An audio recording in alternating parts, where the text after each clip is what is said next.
Assalamu alaikum wa rahmatullahi wa barakatuh. May peace, mercy and blessings of Allah subhanahu wa ta'ala Almighty God be on all of you. I am not shocked at all at the decision of the Interpol to once again refuse the request of the Indian government for a red corner notice against me. Maybe the common man in the street may be shocked. Maybe certain sections of the media may be shocked. But I'm sure the NIA and the Indian government is not shocked at all at the decision of the Interpol to once again refuse the red corner notice against me, because they know that all the allegations that are laid against me, it is absolutely fictitious and they don't have an iota of evidence about it.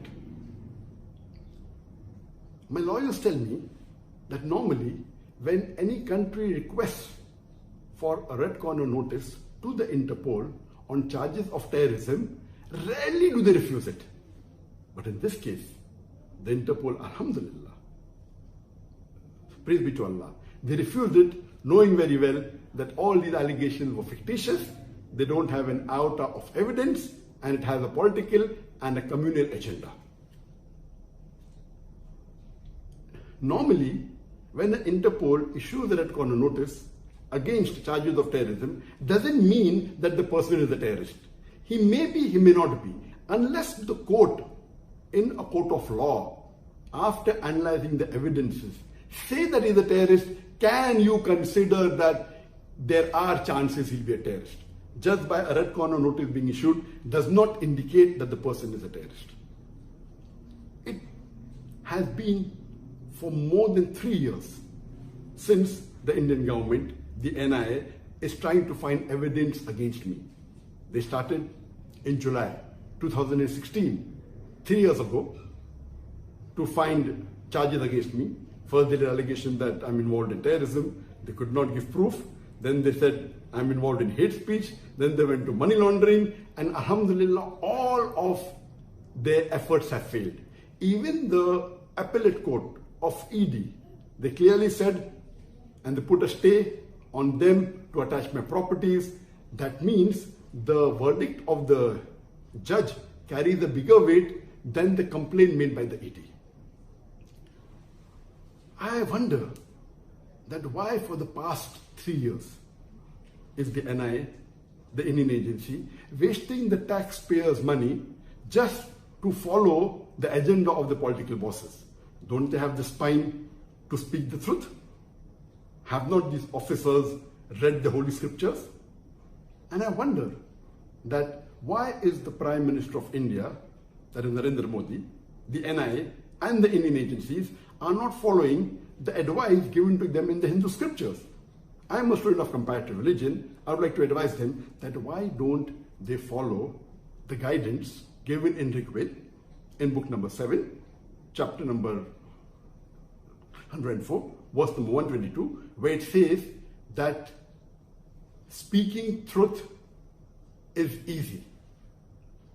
The distinction between falsehood and truth and the knowledge of absolute truth is mentioned in the scriptures. Falsehood is evil and brings destruction. Follow the truth, it is easy and simple. It's a simple advice. Speak the truth, it's simple and easy.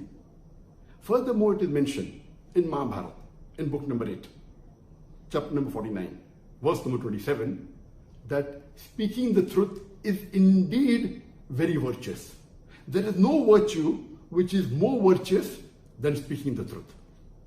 So I wonder that why aren't the Hindus, officers in NIA, in the Indian government, and the Prime Minister Modi is following the Hindu scriptures? But I'd like to mention a fact to you, that there are many officers in NIA who are really kind and truthful. And I know that when my organization, Islamic Research Foundation, was banned in November 2016, the NIA raided my office and was continuously there for more than 2 days. They were for more than 50 hours in the office.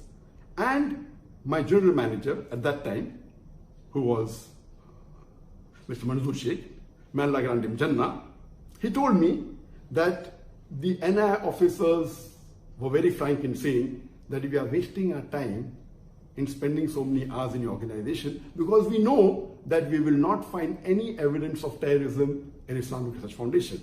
Because we have heard the lectures of Dr. Zakir Naik, he speaks about priests, but we are forced by our superior to do a raid on this organization. One senior officer of NIA went to the extent of saying, when his immediate boss told him to scrutinize and scan my lectures, and he told him thrice, and they could not find any evidence that I'm promoting terrorism. When his boss told him the fourth time that again you scrutinize the lecture, he was very frank to say that if I ask my juniors to watch Dr. Zakir Naik's tape again, I'm afraid that many would accept Islam. This means they are following the slogan of India, which is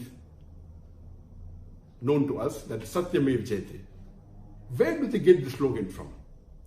It is obtained from the Mundaka Upanishad, book number 3, chapter number 1, verse number 6, which says Satyamev Jayate, Nantaman, which means truth triumphs alone, not falsehood.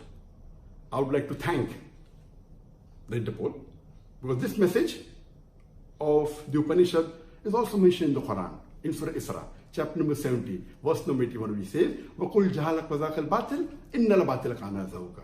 When truth is hurled against falsehood, falsehood perishes. For falsehood, it's by its nature bound to perish. I would like to thank the Interpol.